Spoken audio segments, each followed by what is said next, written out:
15th August special, Unity in Diversity. Unity, the symbol of peace. Today, our culture, ethics, religious prospects are very different. Day by day, hatred spreading like a virus.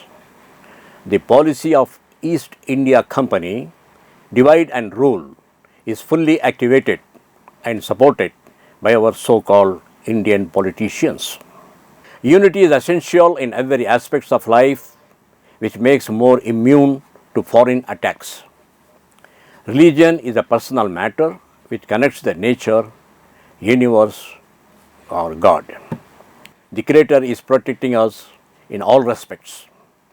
Why we have to worry about our security, etc., etc. Come, let's make our nation a powerful country. Come, let's join hands.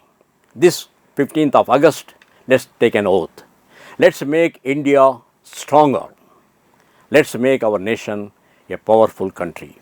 Jai Hind, unity in diversity.